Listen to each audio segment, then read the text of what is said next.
สวัสดีค่ะทุกคนวันนี้พามาดูวีล็อกของแม่บ้านต่างแดนกันนะคะเช้านี้หลุยเริ่มวันด้วยการอบขนมปังข้าวโอ๊ตโฮลวีตให้ซาชาตัวโดหมักไว้ตั้งแต่เมื่อคืนเช้ามาก็ขึ้นรูปแล้วก็เข้าเตาอบได้เลยแล้วก็หลุยลองทำสโคนให้ลูกชายกินครั้งแรกด้วยตื่นเต้นมากแอบลุ้นว่ามันจะออกมาเป็นสโคนไหมเพราะตอนแรกรีดแป้งมันแบนไปหน่อยก็เลยต้องเอามาขึ้นรูปใหม่หลุยกลัวโดจะเสียฟอร์มมากเพราะจากที่ดูมาก็คือเขาบอกว่าแป้งสโคนห้ามนวดเยอะห้ามจับน้องเยอะแต่สุดท้ายก็ทะดาออกมาเป็นสโคนนะหอมเนยมากแบบสุดๆลูกชายและสามีชอบมากพออบขนมเสร็จหมดเรียบร้อยก็มาเตรียมอาหารเที่ยงกันค่ะ อันนี้เป็นซูกินี่นะแม่ซาชาน่าจะเอามาจากบ้านญาติเขาปลูกเองลูกใหญ่มากอร่อยด้วยวันนี้หลุยจะเตรียมอาหารเที่ยงไว้เลยค่ะเพราะว่าหลังจากออกกำลังกายก็จะได้กินเลยไม่ต้องหิ้วท้องรออีกมันหิว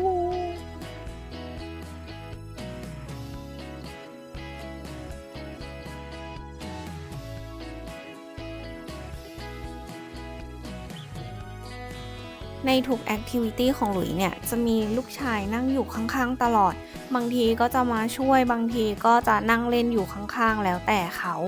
แต่เขาจะอยู่ข้างๆอยู่รอบตัวหลุยเสมอยังไม่ได้แปรงฟันเลยนะไปแปรงฟันก่อนวันนี้มันไม่ใช่มูฟวี่เดย์นะมิชามันพรุ่งนี้ลูก เป็นซูกินี่ผัดกุ้งแล้วก็เนื้อสับเล็กน้อยแล้วช่วงนี้อย่างที่หลุยเคยบอกไปมิชาเขาโตขึ้นเยอะเขาช่วยเหลือตัวเองได้เยอะมากแล้วก็ช่วยหลุยได้เยอะมากเหมือนกันแล้วบางทีที่หลุยทำอะไรเพื่อตัวเองอย่างเช่นการออกกำลังกายเนี่ยเขาก็จะนั่งอยู่ข้างๆไม่มากวนเพราะเขาจะรู้ว่านี่คือเวลาของมาม่า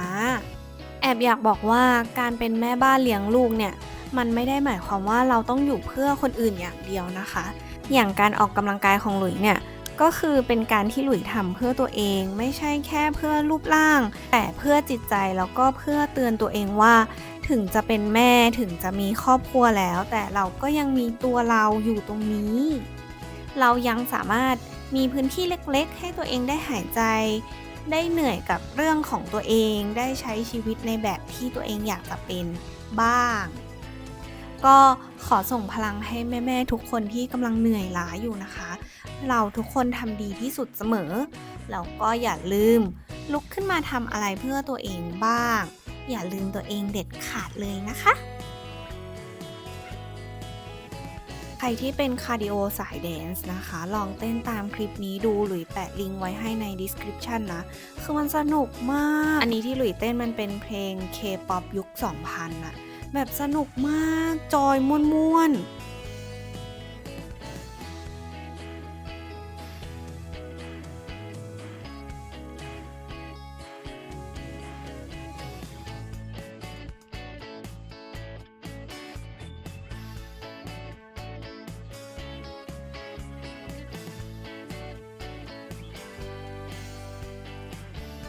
หลังจากออกกำลังกายกินข้าวเที่ยงอาบน้ำเรียบร้อยช่วงบ่ายแล้วก็มาเล่นกับมิชากันค่ะอันนี้ก็จะเป็นรูทีนของหลุยเลยแต่วันนี้แปลกตรงที่มิชาอยากอ่านหนังสือปกติเขาจะชวนหลุยเล่นรถตลอดหลุยนี่ดีใจสุดๆสารภาพเลยว่าเบื่อเล่นรถมากแล้ว Velkommen Cadenas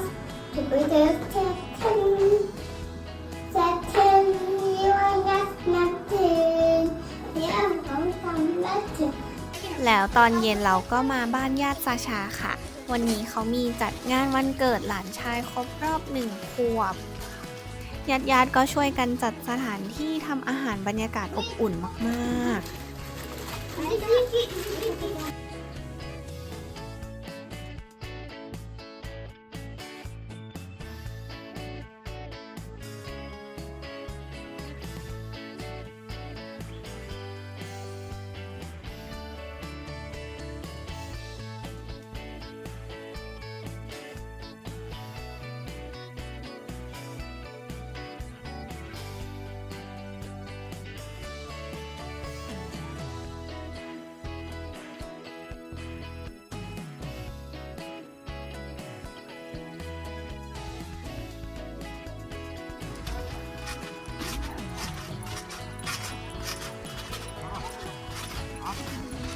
มิชาก็วิ่งเล่นไปเดินมากินไป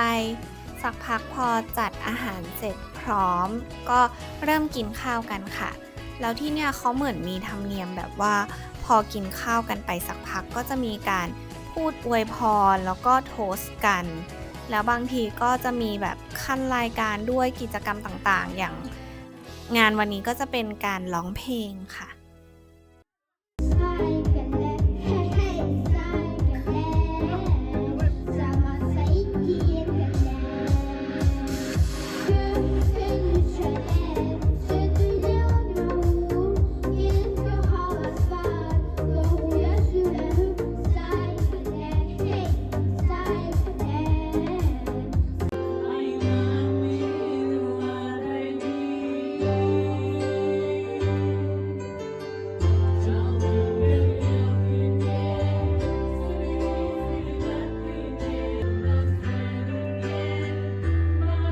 พอกินกันอิ่มแล้วเขามีเกมให้เด็กๆเล่นด้วยแล้วก็มีของรางวัลด้วยนะ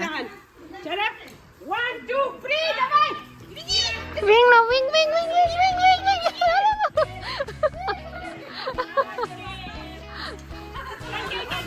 ไปนู่นไปนู่นวิ่งไปนู่นอันนี้เป็นวิ่งแข่งแต่มิชายังไม่รู้เลยว่าวิ่งแข่งคืออะไรก็วิ่งแบบงงๆต้องวิ่งไปทางไหนนะมา ไ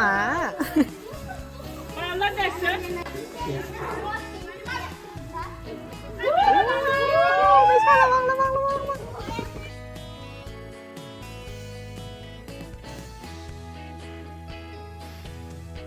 แล้วก็มีเกมของผู้ใหญ่ด้วยคือไวบ์มันดีมากสนุกมากเสียงหัวเราะเต็มบ้านเลย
ตลกอ่ะ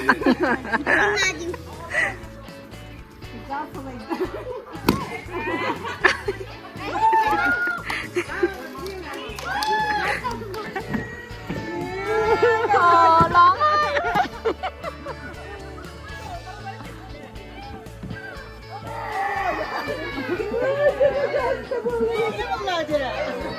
แล้วก็มีถ่ายรูปรวมด้วยนะคะ อันนี้ถ่ายรูปหมู่เด็กๆ คือจับปูใส่กระดงมาก แล้วก็ปิดท้ายด้วยการร้องเพลง Happy Birthday แล้วก็ตัดเค้กค่ะ แน่นอนว่ามันเป็นเค้กเมโดวิก เค้กอะไรไม่รู้อร่อยมาก หลุยยกให้เป็นเค้กที่หนึ่งในใจหลุยเลยคือชอบมากที่สุดในโลกไปเลย โอเคแล้ววันนี้ก็ต้องขอจบคลิปไว้แต่เพียงเท่านี้นะคะ แล้วเจอกันใหม่คลิปหน้า ขอบคุณที่ติดตามหลุยเสมอนะคะ ไปแล้วบ๊ายบาย